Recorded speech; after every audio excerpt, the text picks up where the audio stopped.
লীলা শ্যামপুকুর বাড়িতে শ্রীরামকৃষ্ণ। সোমবার কৃষ্ণা তৃতীয়া তিথি 11ই কার্তিক 1292, 1885 অক্টোবরের আজকে 26 তারিখ। বেলা 10টার সময় ডাক্তারকে খবর দেবার জন্য মাস্টার মশাই যাবেন। শ্রীরামকৃষ্ণ তাকে বলেন যে তার অসুখটা খুব হালকা হয়েছে, আজ তিনি খুব ভালো আছেন। মাস্টার মশাই ডাক্তার সরকারের বাড়ি যান।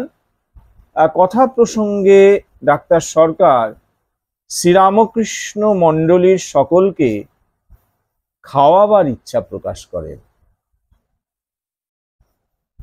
তা ডাক্তার সরকার গাড়িতে চলেছেন, সঙ্গে মাস্টার মশাইও যাচ্ছেন।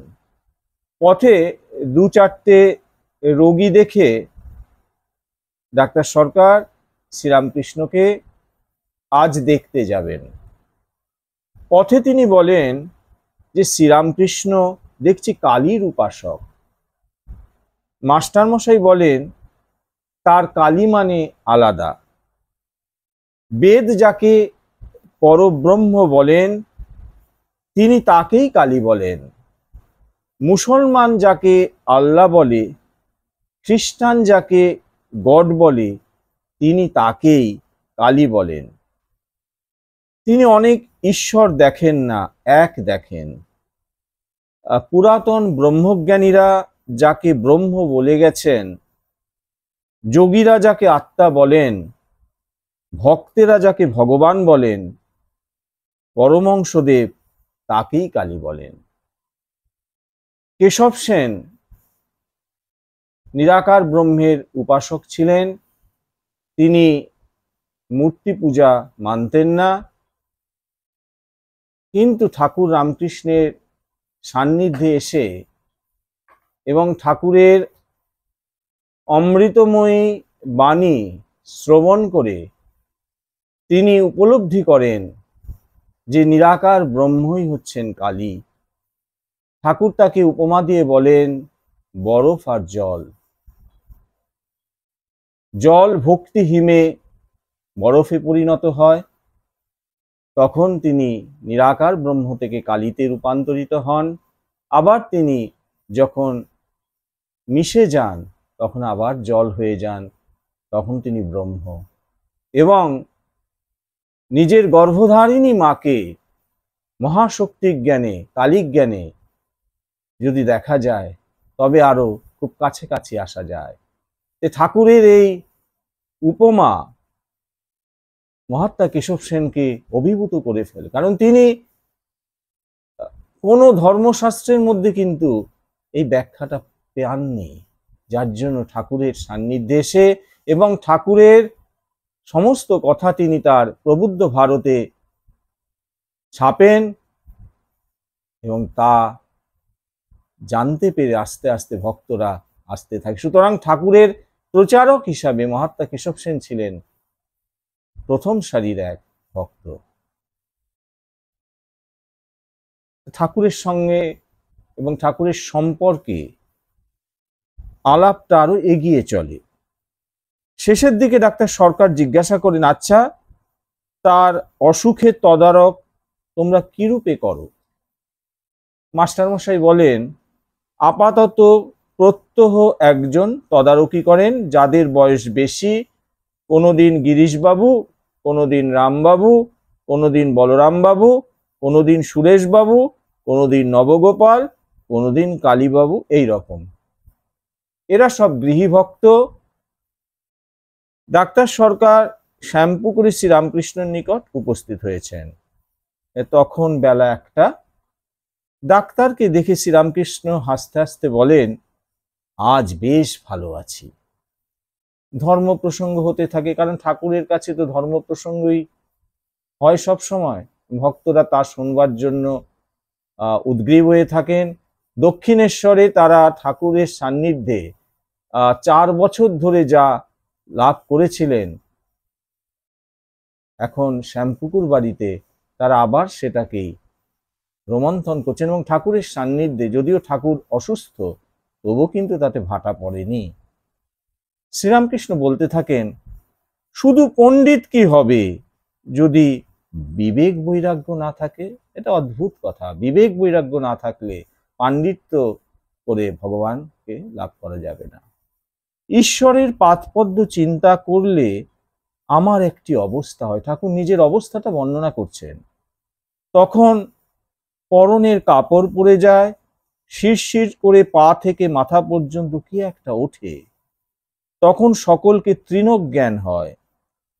পণ্ডিতের যদি দেখি বিবেক নাই, ঈশ্বরে ভালোবাসা নাই, তাহলে তাকে খড়কুটো মনে হয়। শ্রীরামকৃষ্ণ রামনারায়ণ ডাক্তার ও বঙ্কিমচন্দ্র সম্বন্ধে তার নিজের অভিজ্ঞতা ও অভিমত ব্যক্ত করেন। কথা সাহিত্যিক বঙ্কিমচন্দ্র চট্টোপাধ্যায় ঠাকুরের সান্নিধ্যে এসেছিলেন এবং বঙ্কিমচন্দ্র সম্বন্ধে বলেন, বঙ্কিম তোমাদের একজন পণ্ডিত। বঙ্কিমের সঙ্গে দেখা হয়েছিল। আমি জিজ্ঞাসা করলুম, মানুষের কর্তব্য কি? তা বলে কি জানো? ছি ছি, আহার, নিদ্রা আর মৈথুন। এই সকল কথাবার্তা শুনে আমার ঘৃণা বোধ হলো। বললুম যে, তোমার একই রকম কথা, তুমি তো দেখেছি বড় ছ্যাচড়া। যা সব রাত দিন চিন্তা করছো, কাজে করছো, তাই আবার মুখ দিয়ে বেরোচ্ছে। মূলো খেলেই মূলোর ঢেকুর ওঠে। তারপর অনেক ঈশ্বরীয় কথা হলো। ভাবা যায় বঙ্কিমচন্দ্র চট্টোপাধ্যায়ের মতো এত প্রথিতযশা ব্যক্তিকে ঠাকুর তার মনের অবস্থা বুঝতে পেরে, কারণ ঠাকুর তো সবার মনকে দেখতে পেতেন, সঙ্গে সঙ্গে একদম তাকে উত্তরটা দিয়ে দিলেন।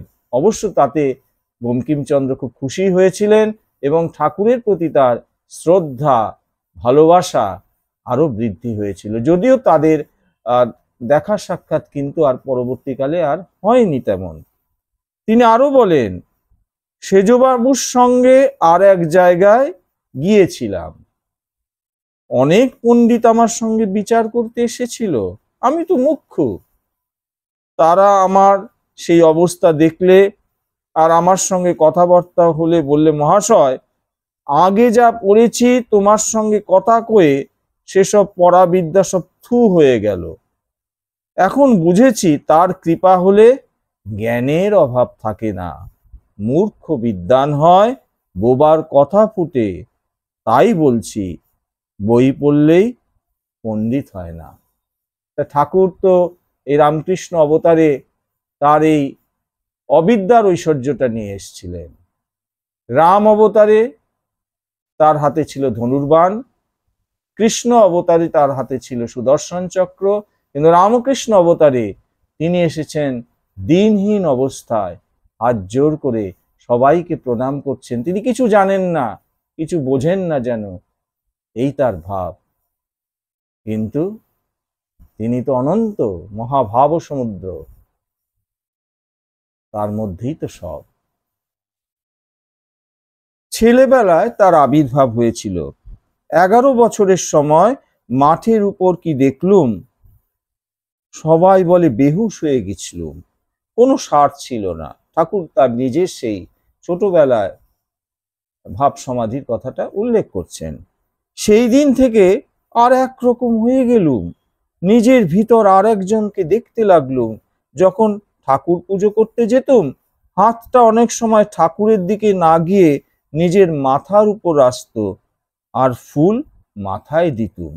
যে ছোকরা আমার কাছে থাকতো সে আমার কাছে আসতো না, বলতো, তোমার মুখে কি এক জ্যোতি দেখছি, তোমার বেশি কাছে যেতে আমার ভয় হয়।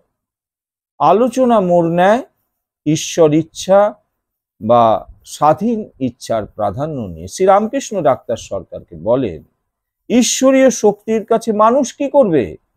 অর্জুন কুরুক্ষেত্র যুদ্ধে বললেন, আমি যুদ্ধ করতে পারবো না, জ্ঞাতি বধ করা আমার কর্ম নয়। শ্রীকৃষ্ণ বলেন, অর্জুন, তোমার যুদ্ধ করতেই হবে, তোমার স্বভাব করাবে, তুমি ক্ষত্রিয়। শ্রীকৃষ্ণ সব দেখিয়ে দিলেন।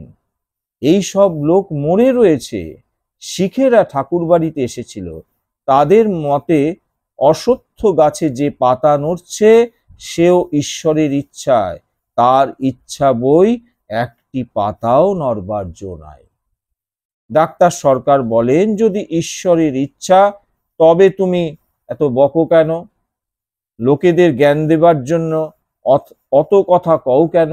তোমাকে এসব কে করতে বলেছে? আমি তোমাকে সবসময় বলছি তুমি চুপ করে থাকো, তোমার গলায় অসুখ হয়েছে, বেশি কথা বললে অসুখটা বাড়বে, কিন্তু তুমি তো শুনছো না। শ্রীরামকৃষ্ণ বলেন, তিনি বলাচ্ছেন তাই বলি, আমি যন্ত্র, তিনি যন্ত্রী।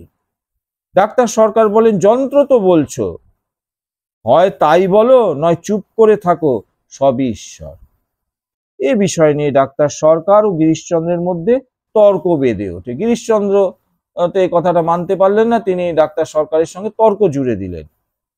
এর মধ্যে শ্রীরামকৃষ্ণ বলেন, কর্ম করতে গেলে একটা বিশ্বাস চাই, সেই সঙ্গে জিনিসটি মনে করে আনন্দ হয়, তবে সে ব্যক্তি কাজে প্রবৃত্ত হয়।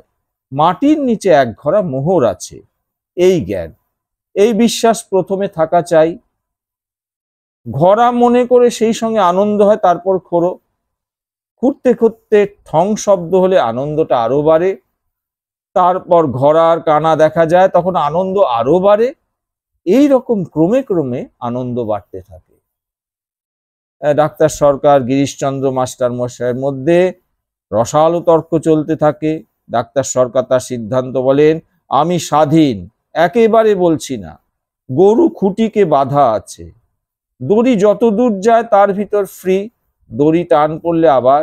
একথা শুনে ডাক্তার সরকারকে লক্ষ্য করে শ্রীরামকৃষ্ণ বলেন, দেখো, ঈশ্বর তো সব করছেন, তিনি যন্ত্রী, আমি যন্ত্র। এই বিশ্বাস যদি কারো হয় সে তো জীবন মুক্ত। যতক্ষণ না ঈশ্বর দর্শন হয়, যতক্ষণ সেই পরশমণি ছোঁয়া না হয়, ততক্ষণ আমি কর্তা এই ভুলটা থাকবেই। আমি সৎ কাজ করেছি, অসৎ কাজ করেছি, এই সব ভেদবোধ থাকবেই থাকবে। এই ভেদবোধ তারই মায়া, তার মায়ার সংসার চালাবার জন্যই এই বন্দোবস্ত। বিদ্যা মায়া আশ্রয় করলে, সৎপথ ধরলে তাকে লাভ করা যায়। যে লাভ করে, যে ঈশ্বরকে দর্শন করে, সেই মায়া পার হয়ে যেতে পারে। তিনি একমাত্র কর্তা, আর আমি অকর্তা। এ বিশ্বাস যার, সেই তো জীবন মুক্ত। এ কথা কেশব সেনকে বলেছিলাম। এ কথার জের টেনে ডাক্তার সরকার ও গিরিশের মধ্যে আলোচনা চলতে থাকে। এখন দুজনের মধ্যে আলোচনা থিতিয়ে এসেছে।